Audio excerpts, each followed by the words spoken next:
Hello, welcome to LAE 4416 with Dr. April Von Kamp. My name is Anthony Buchanan. Today we're doing Critical Assignment number 1, part number 1, the book talk section. The book I've chosen is Roald Dahl's The Complete Adventures of Charlie and Willy Wonka. This is a compilation book of both Charlie and the Chocolate Factory and its sequel, Charlie and the Great Glass Elevator. The book we're mainly going to be focusing on is Charlie and the Chocolate Factory, and the chapter I've chosen is chapter 21 on page 100 of this book, called Goodbye Violet.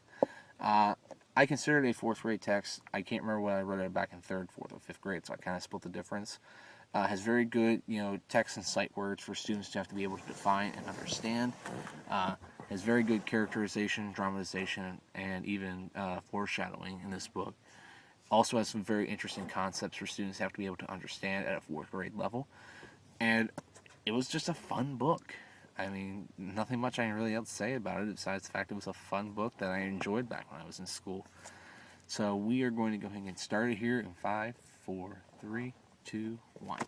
Good morning, class. Anybody remember what happened in chapter 20 when we last left off Charlie on his adventures in the chocolate factory? Yes, Joseph.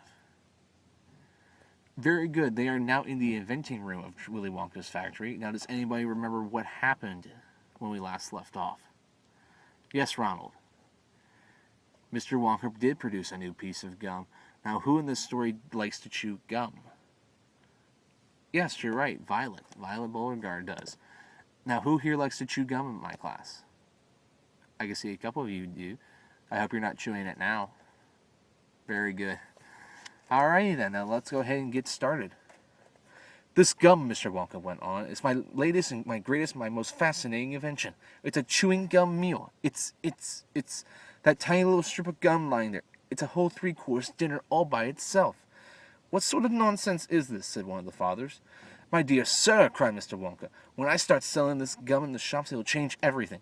It'll be the end of all kitchens and all cooking. There'll be no more marketing to do, no more buying of meats and groceries, no more knives and forks and mealtimes, no plates, no washing up, no garbage, no mess, just a little strip of Wonka's magic chewing gum, and that's all you'll ever need for breakfast, lunch, and supper. This piece of gum I just made happens to be tomato soup, roast beef, and blueberry pie, but you can have almost anything you want. What do you mean it's tomato soup, roast beef, and blueberry pie? Said Violet Beauregarde. If you were to start chewing it, said Mr. Wonka, then that's exactly what you would get on the menu. It's absolutely amazing.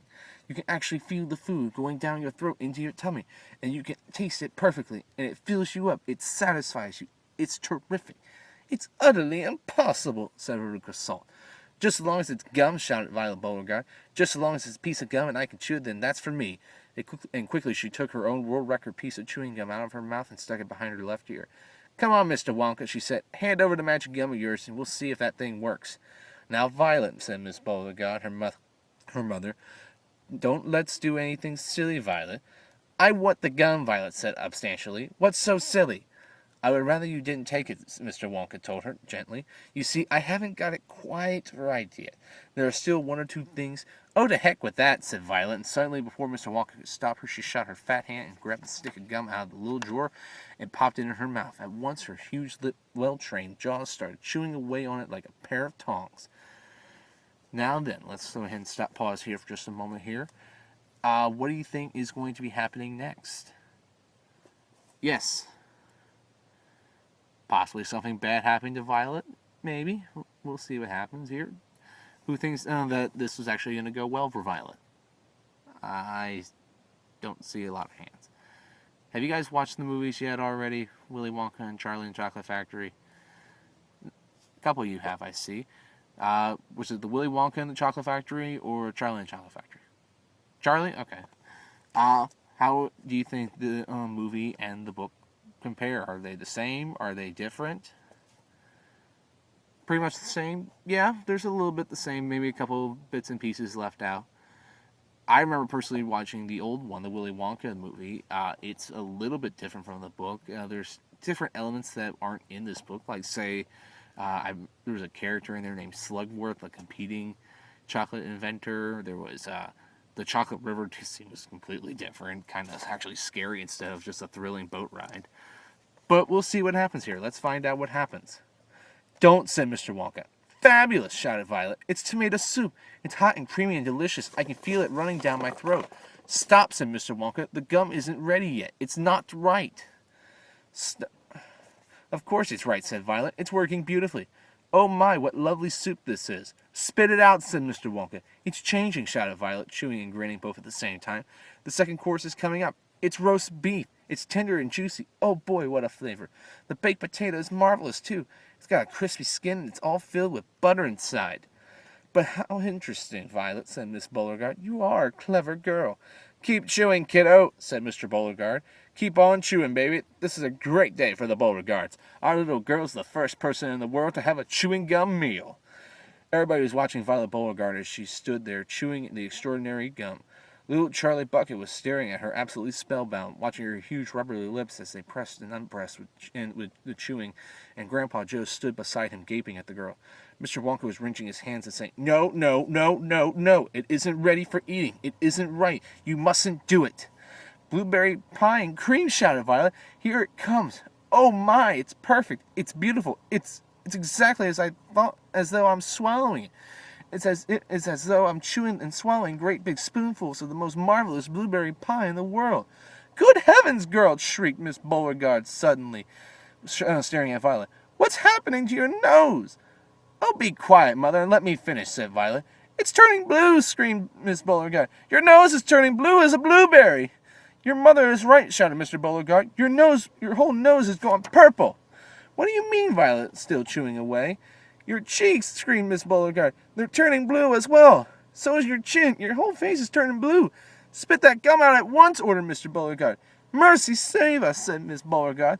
The girl's turning blue and purple all over. Even her hair is changing color. Violet, you're turning violet, Violet! What is happening to you? I told you I hadn't got it quite right yet, sighed Mr. Wonka, shaking his head sadly.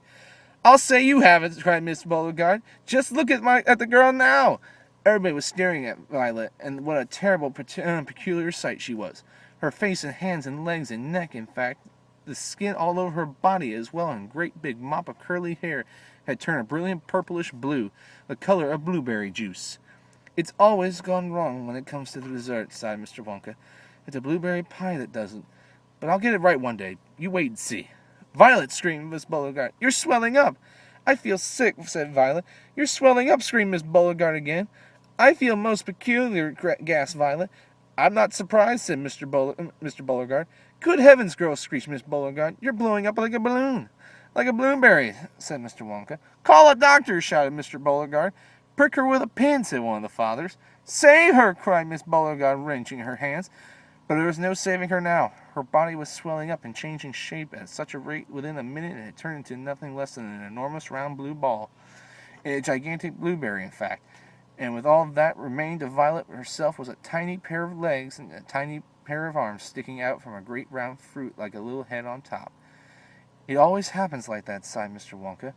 I've tried it 20 times in the testing room on 20 Oompa Loompas, and every one of them finished up as a blueberry. It's most annoying. I just can't understand it. But I don't want a blueberry for $1, yelled Miss Beauregard. Put her back the way she was this instant. Mr. Wonka clicked his fingers, and 10 Oompa Loompas appeared immediately at her side.